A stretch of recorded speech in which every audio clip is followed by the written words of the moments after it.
Hello, Virgo risings. Welcome to your monthly zodiac reading for the month of September 2025. You guys have got a big month ahead of you because we will be experiencing not only another new moon in your sign, but also a solar eclipse in your sign, which means that there will be a full moon lunar eclipse within the opposing sign of Pisces, which will ultimately kind of impact you as well.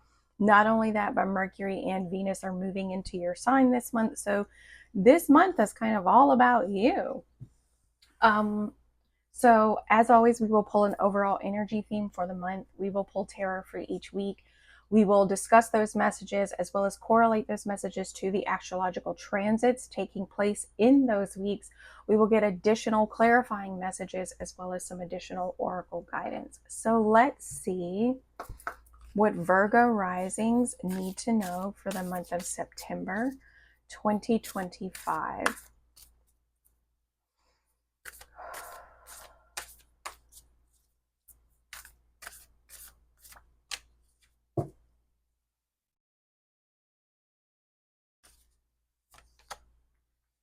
Be bold and make the first move. This is interesting because right now the South Node is sitting in your first house. And the South Node kind of represents the things that we have mastered, the belief systems or the ways of being that we have that kind of keep us in our comfort zone, right? So if we're looking at typically your themes, which is organization, perfectionism, being very meticulous, you guys are kind of being asked to move away from those themes because you've already mastered them. And instead of trying to focus on those really meticulous details, you're being asked to kind of let go and surrender those details and just kind of have faith that everything that is meant to work out for you will work out for you. And it definitely feels like being bold and making the first move is something that might be out of your comfort zone, right? So you're definitely being guided to move into the space of the Pisces North Node at this time. So let's see what the tarot has to say.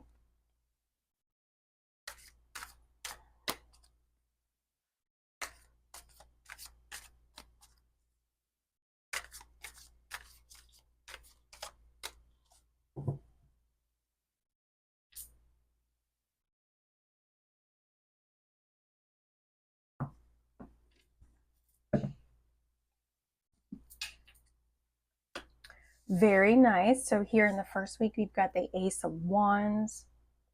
Here in the second week, the Wheel of Fortune. Very nice. Here in the third week, the King of Cups. And then here in the fourth week, wow, this is incredible.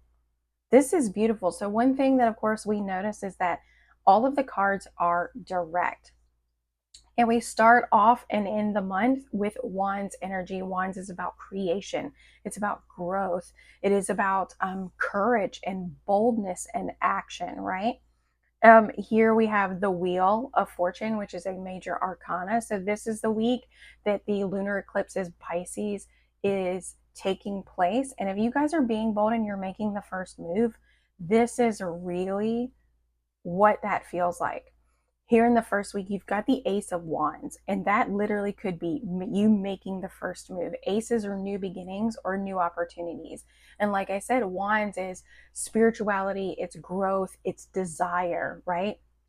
We're driven to chase after our desires, so to speak. So here you're receiving a new beginning.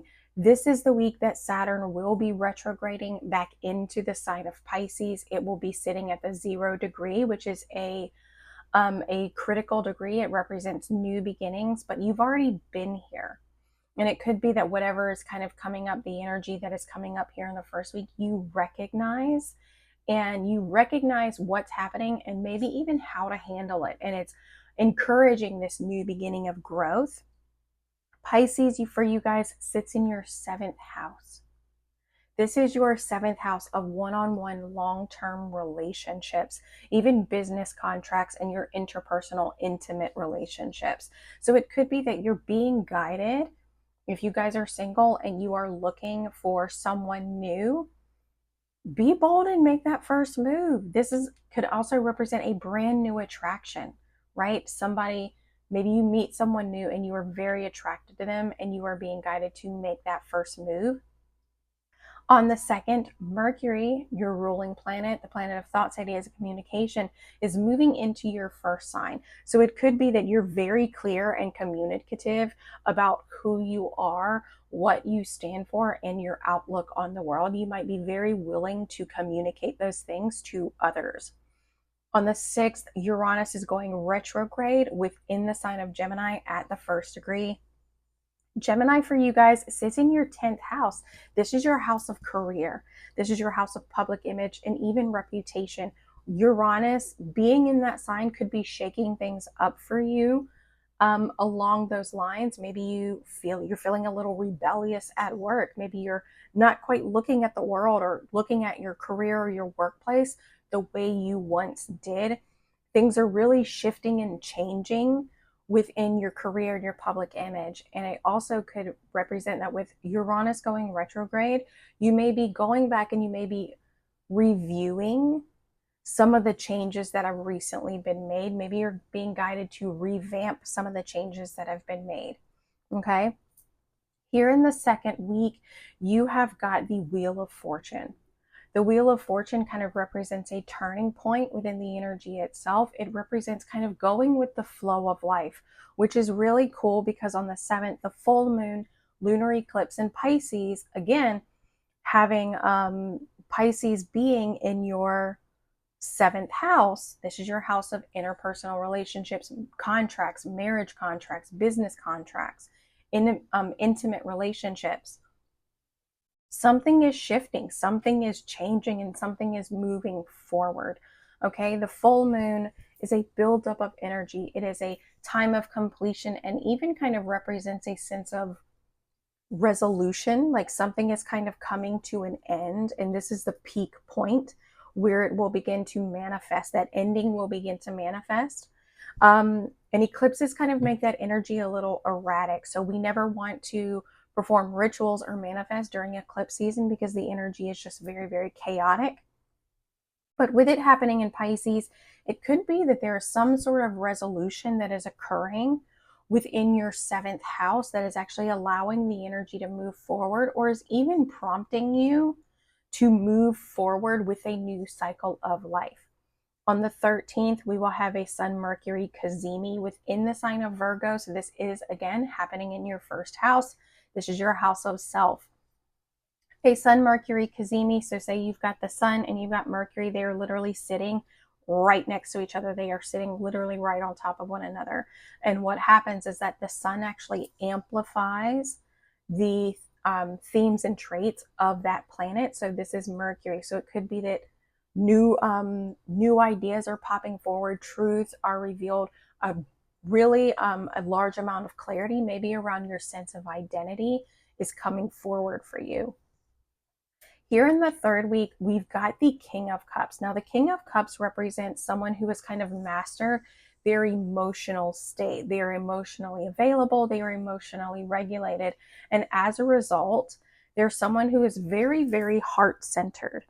Because we see the waves and everything crashing around him, but the waves are not creeping on to his throne. They are not overtaking his throne. He is steadfast and he is steady within his emotional state. So this means that he's withstood the ups and downs and the ebbs and flows of life so much to the point where he's mastered it. And anything that kind of occurs around him it impacts him, but not in a way that it disrupts his emotional state. Now, this can represent someone in your life. Maybe this person that you're meeting represents a very emotionally mature person, a very intuitive person, a very compassionate and heart-centered person. So that's really, really lovely. Mercury, again, the planet of thoughts, ideas, communication, is moving into the sign of Libra, the sign of relationships. For you guys, Libra sits in your 2nd house. This is your house of material resources, finances, money, self-worth, and your value systems.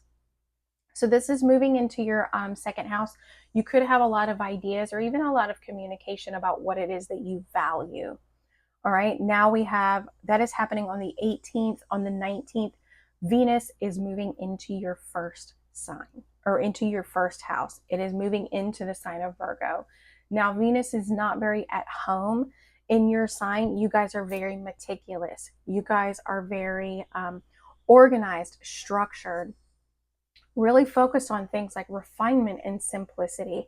And Venus is a little more flowy, so she's not super comfortable within the very rigid structure of Virgo energy, right? So she's not at home here, but with Venus moving into your first house, you guys could actually be opening up that heart center, and you could be mastering that heart center, mastering that heart space, and even opening yourself up. Here in the last week, this is the week that we will experience the new moon within the sign of Virgo. So this new moon is happening in your first house. This is also going to be a solar eclipse. Solar eclipses and new moons bring new beginnings. Solar eclipse energy kind of amplifies that. New beginnings can be brought about by truths, adding new people into your life and kind of solidifying their place in your life. Here we have the Six of Wands. The Six of Wands means you are feeling incredibly supported. You are feeling very successful in all of your creative endeavors. This is really just an overall card of feeling successful, feeling kind of on top of the world, so to speak. You're sitting on top of that horse, and you can kind of see everyone who is supporting you. And really, they're just cheering you on, and they're giving you kind of the accolades that you deserve. And this wreath here represents growth. The red represents power. So this is really kind of you successfully stepping into your power with whatever it is that you've been trying to create. This, again, like I said, is the week that we will experience the new moon solar eclipse within your sign. This is happening at the 29th degree. The 29th degree is the final degree. It is the finale, so to speak. It is the last page of the last chapter, and it can represent endings. So it could be that it feels like there's an ending for this new beginning to start, but not necessarily in a way that is very physical.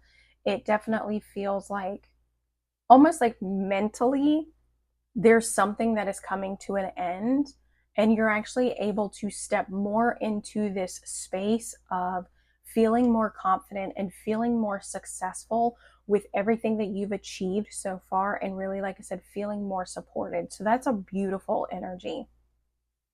Next, we have Mars moving into the sign of Scorpio on the 22nd. Mars is the planet of action, assertion, desire, power, and control. And it is moving into the sign of Scorpio, which for you guys is your third house. So just be mindful of how you communicate. Your communication style could take on a little bit more of an assertive tone. So just be mindful of that. Scorpio is very quick, and they're very, I don't want to say blunt and brutal, but they're very just clear with what it is. They don't speak often, but when they do speak, they get straight to the point. Mars can amplify that energy, so just be mindful that you're very clear with what it is that you say. It could be that you have a stronger desire to do self-reflective work, with Scorpio being in that particular third house. But I think this has a lot more to do, because it's your third house, has a lot more to do with communication. So just be mindful. You can be a clear and direct communicator, maybe even more confident in your ability to communicate things. But at the same time, just be mindful that you don't, Scorpio's words can sting. They've got that stinger. So just be mindful that it doesn't go overboard. This is also when we will begin to experience, eclipse season, Libra season. The 22nd, we experience Libra season as we transition into the fall season. So we will also experience the fall equinox. Anytime we shift into a new season, the themes and qualities of that sign tend to take center stage. So the sun is amplifying those. It's bringing them to the center, and it's kind of adding life to that particular sign and those traits. This means that the sun will now be sitting in your second house of, like I said, money, value material possessions and finances. So that's a really beautiful thing. So let's see what this particular deck has to say when it comes to clarifying messages. Let's see.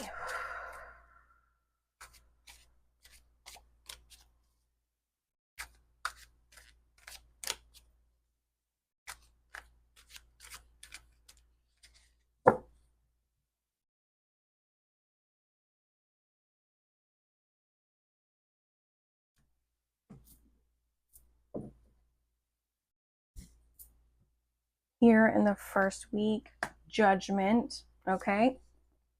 So Judgment represents hearing that call. You're being given an opportunity for growth. You're being drawn towards something or someone, and you're really being guided to step into this new opportunity. And then the Ace of Swords, beautiful. This feels like fresh ideas and a fresh opportunity for growth, being bold and making that first move. Again, Mercury's moving into your first house. So we have a beginning for communication or new ideas. So if you're already in a committed relationship, this means that that particular relationship is about to take a next step. This is a new beginning.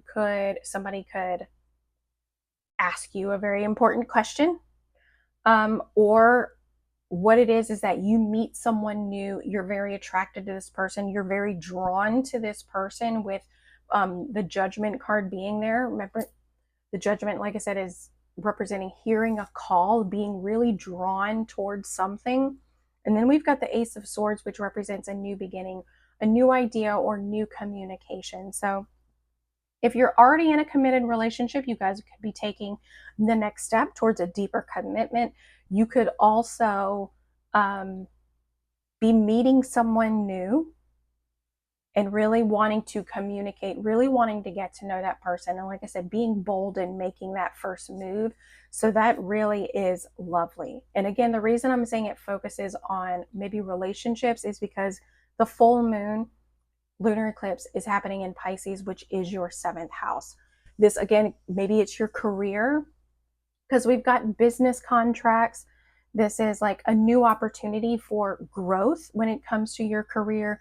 Really, again, hearing that call and having this desire to follow it, which is either a new idea or maybe receiving a message or a sense of communication towards going, I was about to say going towards the light, but just following that call, feeling that urge and following it. Here in the second week, you've got the Wheel of Fortune, the Page of Wands in reverse, and Justice. So you've got some major arcana happening, which isn't surprising considering that we are in eclipse season and you guys are experiencing eclipses happening in your first house.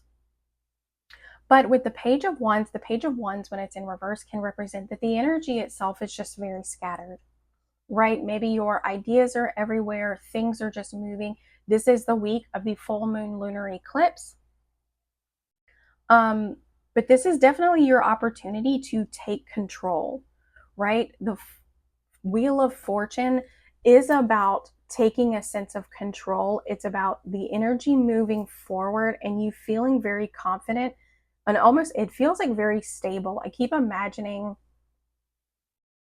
like someone standing on like a moving, like a magic carpet, so to speak, but the magic carpet isn't wavy like this. It feels more solid and straight, if that makes sense. But the energy itself is still moving forward and you're feeling very confident and comfortable standing there and with the energy and going along with that flow, just trusting that whatever new cycle is coming is actually something that is designed for you. Even if the energy feels unpredictable, you feel confident in your ability to ride that wave, so to speak. And with Justice here, it means that like you're seeing things clearly. You're seeing this direction clearly. You're seeing what needs to happen. What are the next steps? You're seeing it clearly. It can also represent that a truth is being revealed to you. Again, remember, we've got this Kazemi happening, within the sign of Virgo. A truth is being revealed here with justice. And that could be also what the Page of Wands is indicating, that pages are messengers of the tarot. And when this card is in reverse, it's delivering a message that does not feel very favorable. It can feel like a setback, so to speak. But if that's the case, the Wheel of Fortune is there to be like, trust. Do not try to control the situation.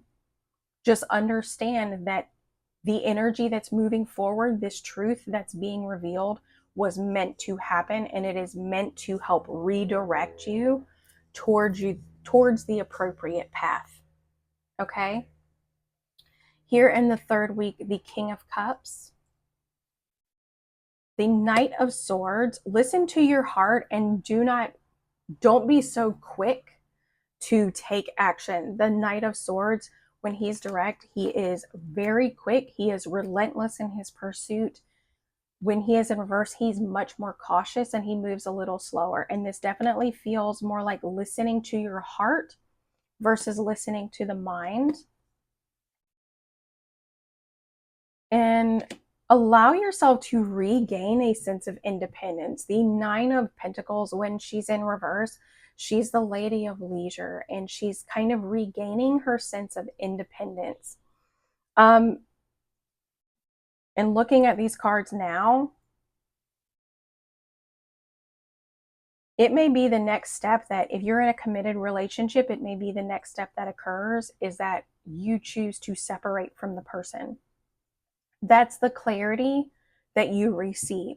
That's the moment of opportunity that you receive. And now that's what the Page of Wands is delivering, is that you're delivering this message of truth. Okay, and it could be that this person does not take it very well, but you're regaining this sense of independence.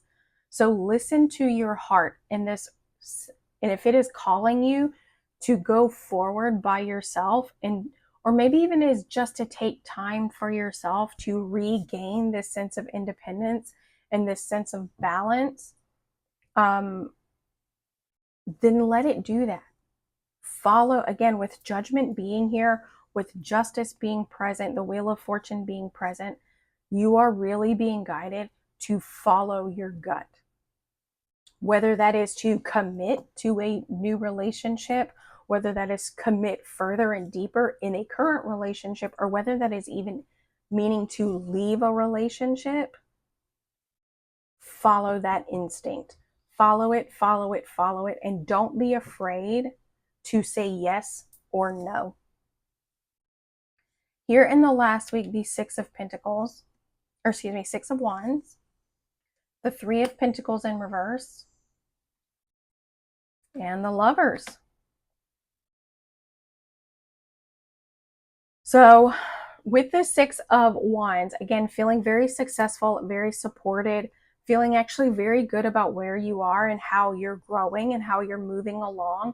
The Three of Pentacles in reverse, it can mean that somebody is giving you advice and maybe it's not the best advice. I don't necessarily see that that's what's occurring here. It feels more like taking a path on your own, leaving an organization, leaving a collaborative effort, whether that is a relationship or a business relationship, choosing to go at something by yourself, choosing to go at something alone, and recognizing that the choice that you're making is for your highest good. You're like, I am doing what is best for me in this moment. I recognize that. I love myself enough and I support myself enough to walk away from whatever this collaborative effort was, or to go at something alone and by myself. So that is very interesting. Again, I think the reading itself is very positive, and it really boasts this, it feels just like confidence and being at this stage of your life where you're like, you know what? I am done people pleasing. I am done saying yes to things that I do not want to say yes to. This is my life. This is my happiness. And I am going to just do what I want because I know it. I know that it is what is right for me. Just making sure my microphone was still on if you heard that. Let's see what additional oracle guidance we can receive.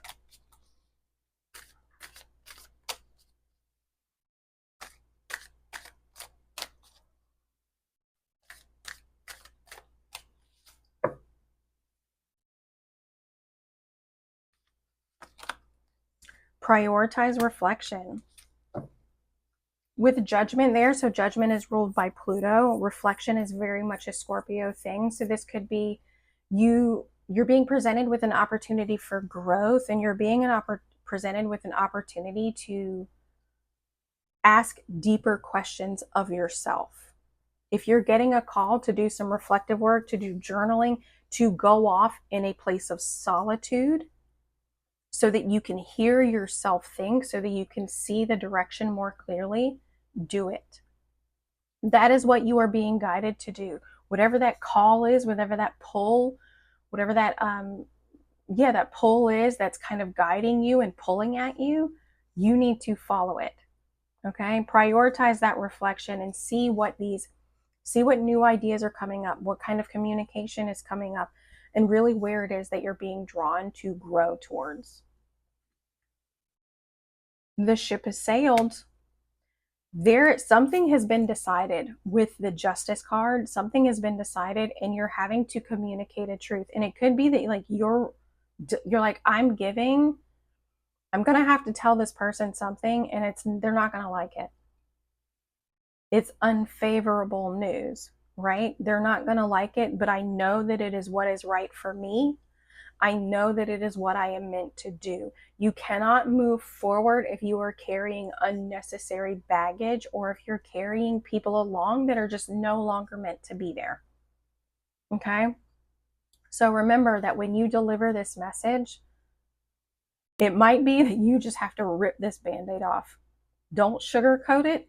Don't do any of that, because when we do it, we can tend to talk ourselves out of it. Just rip that Band-Aid off and say what needs to be said. Make the choice that needs to be made.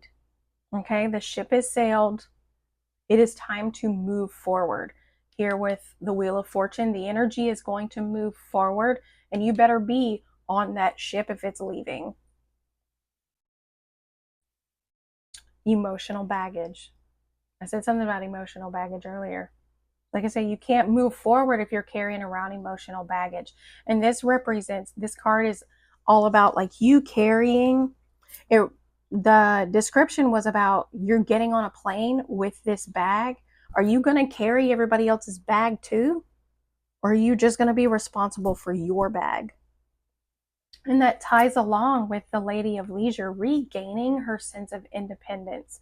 It's not your job to take care of everyone else. It's not your responsibility to carry their baggage as well. You need to move from your own heart center and recognize, it's almost like don't let the emotions of others influence your emotional state. The King of Cups, he is emotionally sovereign.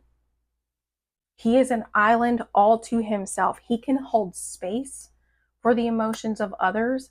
He can have compassion and be empathetic for others, but he is not going to take on their emotional state. And that is what you should not be doing either. Okay? Because what it can do is that it can knock you off your own horse. It can completely disrupt this sense of organization and focus that you guys are known for. And we don't want to do that, okay? You don't want to do that. Don't carry someone else's baggage. And hope is on the horizon. Whatever choice you make, you're making it for your own highest good. Again, like I said, I normally don't focus on relationships unless there's a lot of cups here. There is not a lot of cups here. In fact, the King of Cups is really the only one that's here. However, this feels a lot like it has something to do with some sort of relationship. And especially considering that the full moon lunar eclipse is happening within your 7th house. Again, this is intimate relationships, long-term commitments, which could be work or even romantic partnerships. So just keep that in mind. It could be that if there's, like I said, a collaborative effort, a business contract or a business partnership, you're like, you know what? I don't want to be in this partnership anymore. I would actually much rather do this creative endeavor by myself. I think I need to do it by myself. Same thing with a long-term committed relationship. I need time by myself. I need to regain my sense of self. And I need to move forward recognizing that. And maybe I need to just take some time to myself and go at this alone. So I truly hope this helped.